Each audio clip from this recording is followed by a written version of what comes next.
এখন অনেকে বলে পিয়ার খায় না মাথায় দেয়। আমি তখন বলেছিলাম খায়ও না মাথায়ও দেয় না। আপনারা দেখেছেন কিছুদিন আগে চিটাগাং জানে সেখানে ওদের কেন্দ্রীয় নেতার উপরে যেভাবে ওরা অত্যাচার এবং হামলা করেছে।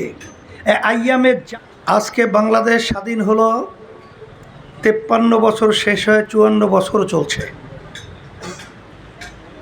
যেই নীতি আদর্শের মাধ্যমে 53 বছর দেশ চলেছিল, এই 53 বছরে আমরা পেয়েছি 5 বার তামাম দুনিয়ার ভিতরে এই সুন্দর দেশটা এরা তামাম দুনিয়ার ভিতরে চোরের দিক থেকে ফার্স্ট বানিয়েছে।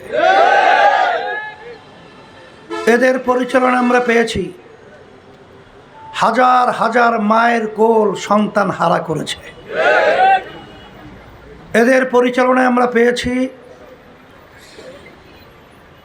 লক্ষ লক্ষ কোটি কোটি কোটি কোটি টাকা, 24 লক্ষ কোটি টাকার উপরে এই সময়ের ভিতরে তারা বিদেশে পাচার করেছে। এই দেশের ভিতরে আমরা যদি নিগুড়ভাবে নজর রাখি, শিক্ষা অঙ্গনকে ধ্বংস করে ফেলেছিল। মিথ্যা কেসের মাধ্যমে হাজার হাজার লক্ষ লক্ষ পরিবারকে ধ্বংস করে ফেলেছিল। সবচেয়ে বড় একটা কঠিন বিষয় হলো এই 53 বছরে, বিশেষ করে 15.5 বছর যারা দেশ পরিচালনা করেছিল ফ্যাসিস্ট, ওদের পরিচালনায় আমাদের এই দেশটা এক পর্যায়ে ভারতের অঙ্গরাজ্য হিসাবেই তারা দেশটাকে পরিচালনা করেছে। ওই ব্যাখ্যায় আমি যাব না, আপনারা সচেতন যারা সবাই বোঝেন। 5ই আগস্টের পরে এখন এই দেশ সুন্দর তৈরি করার একটা ক্ষেত্র তৈরি হয়েছে, যেই ক্ষেত্রটা 53 বছরে ছিল না। এখন এই সুযোগে যদি আমরা এই দেশটা গড়া এবং মানবতার কল্যাণ, ইসলামের কল্যাণের ব্যাপারে যদি আমরা সচেতন না হই, তাহলে ইতিহাস যখন নাকি আমাদের ভবিষ্যৎ প্রজন্ম সন্তানেরা পড়বে, তখন আমাদেরকে তারা ধিক্কার জানাবে, আমাদেরকে তারা ঘৃণা করবে এবং আমাদেরকে নিয়ে তারা বিভিন্ন কটূক্তিমূলক ঘৃণাসূচক আলোচনা করবে। এই লক্ষ্যে ইসলামী আন্দোলন বাংলাদেশ আমরা দেখেছি যে 5ই আগস্টের পরে এই দেশ এখন তৈরি হয়েছে ইসলামের পক্ষে। সবাই বলি আলহামদুলিল্লাহ। এর কারণ হিসেবে আমি বলবো, কারণ এদেশের মানুষ আমরা আওয়ামী লীগের শাসন দেখেছি, বিএনপির শাসন দেখেছি, জাতীয় পার্টির শাসন দেখেছি, মাঝখানে কিছুদিন অন্য অন্য শাসন দেখেছি, কিন্তু ইসলামের নীতি আদর্শের শাসন আমরা দেখি নাই। ইসলামী নীতি আদর্শ এমন এক নীতি আদর্শ, যেই নীতি আদর্শের মাধ্যমে একটা পিপিলিকা পর্যন্ত তার স্বাধীনতা নিশ্চয়তার গ্যারান্টি হিসাবে বসবাস করতে পারে। আল্লাহ রাসূল সাল্লাল্লাহু আলাইহি ওয়াসাল্লাম বলেছেন, অনর্থক তোমরা একটা গাছের পাতাও ছিঁড়বে না, তাহলে গাছটা কষ্ট পায়। আপনারা দেখেছেন ইসলামী নীতি আদর্শ, এর মাধ্যমে সুফলটা কি হয়? 5ই আগস্ট যখন অভ্যুত্থান হলো, তখন মায়ের কান্না তখনও বন্ধ হয় নাই। সন্তানকে হারিয়ে যখন বুক ফাটা চিৎকার করছিল যে আমার সন্তান আজকে কয়েকদিন পর্যন্ত আমাকে মা বলে ডাক দেয় না, সেই শব্দ এখন আমাদের কানে দুলিত হচ্ছে। আপনারা একটু আগে দেখেছেন যে আমার ভাই বক্তব্য রেখেছে, তার একটাই সন্তান এই দেশের জন্য অন্যায় প্রতিবাদে তার সন্তানকে হারিয়ে আজকে তিনি আমাদের কাছে আবেদন করছেন, যার ফ্যাসিস্ট যেন, খুনি যেন আর দুর্নীতিবাদ চাঁদাবাদ যেন বাংলার জমিনের ভিতরে আর মাথা উঁচু করে দাঁড়াতে না পারে, এটাকে কাজে লাগাতে হবে আমাদের। সেই হিসাবে আমি সকলকে বলবো, আপনারা জানেন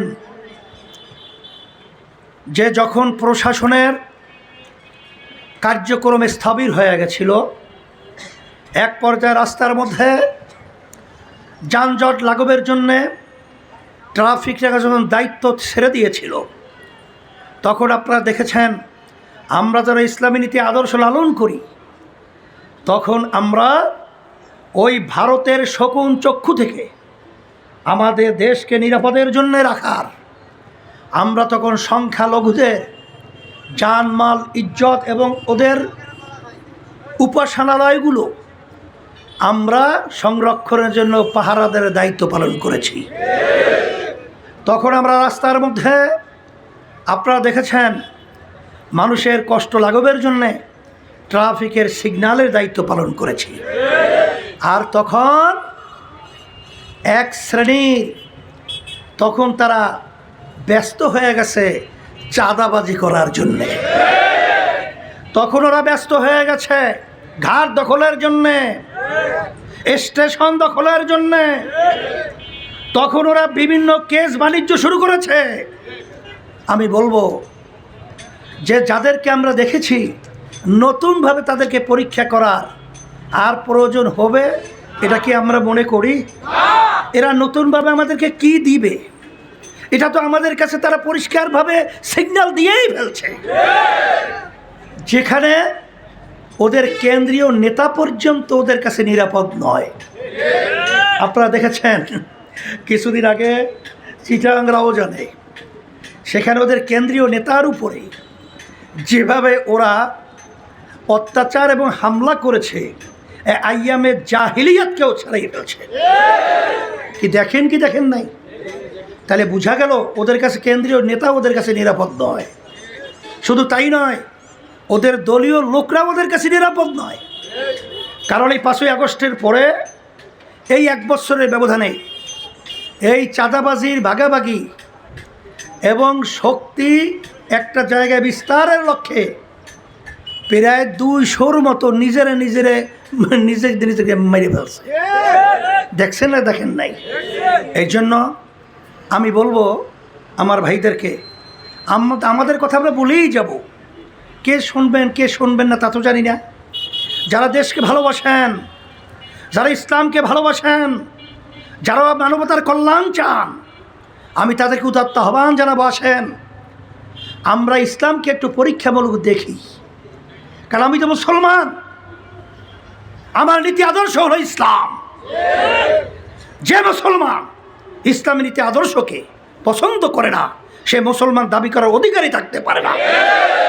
সেই হিসেবে আমি বলবো, আসেন হিন্দু, বৌদ্ধ, খ্রিস্টান, আপনারা দেখেছেন 28শে জুন আমরা যখন ঢাকায় মহাসমাবেশ করেছিলাম, তখন ইসলাম যে ওদের জন্য একটা নিরাপদ নীতি আদর্শ, এইটা ওরা বাস্তবে দেখাবার জন্যে আমাদের ঢাকা সরোয়ার্দী উদ্যানে তারা এসে আমাদের এই সমাবেশ এবং আমাদেরকে ওরা সমর্থন জানিয়ে গেছে। কি দেখেন নাই? ওরাও তো এই দেশে বসবাস করে, ওরা দেখেছে। তাই সেই হিসাবে আমি বলবো, মাঠ যদি খালি থাকে সেখানে আগাছা জন্মায়। এই জন্য মাঠ যেহেতু ইসলামের পক্ষে, মানবতার কল্যাণের পক্ষে, বাংলাদেশের কল্যাণের পক্ষে তৈরি হয়ে আছে, এটাকে আমরা ফসল ইসালির মাধ্যমে আমাদের ফসলকে ঘরে নিয়ে আসতে হবে। এই লক্ষ্যেই আমরা চিন্তা ভাবনা করে আমরা ইসলামের পক্ষে একটা বাক্স দেওয়ার জন্যে আল্লাহর রহমতের সিদ্ধান্ত এবং ঘোষণা করেছি, এবং সেই ঘোষণা অনুযায়ী আমরা কাজও করেছি, এবং আল্লাহর রহমতে একটা আলোর আশাও আমরা আল্লাহর রহমতে দেখতেছি। এর মধ্যে কিন্তু এক শ্রেণীর তাদেরকে কিন্তু ওই স্বার্থন্বেষী মহল তাদেরকে আমাদের এই জোট থেকে এবং আমাদের ভিতরে ভাঙল সৃষ্টি করার জন্যে বিভিন্ন প্রক্রিয়ায় এরকম কিন্তু কাজ করবে। এই জন্য সতর্ক থাকতে হবে। আমাদের সজাগ দৃষ্টি যদি না থাকে, তাহলে ঘর থেকে কিন্তু সব মাল নিয়ে চোরাই কিন্তু সব মাল শেষ করে ফেলবে। এইটা আমাদের লক্ষ্য রাখতে হবে। সেই হিসাবে আমি সকলকে উদাত্ত আহ্বান জানাচ্ছি, আসেন আমরা পিআর সিস্টেমের নির্বাচন কেন দাবি করেছি।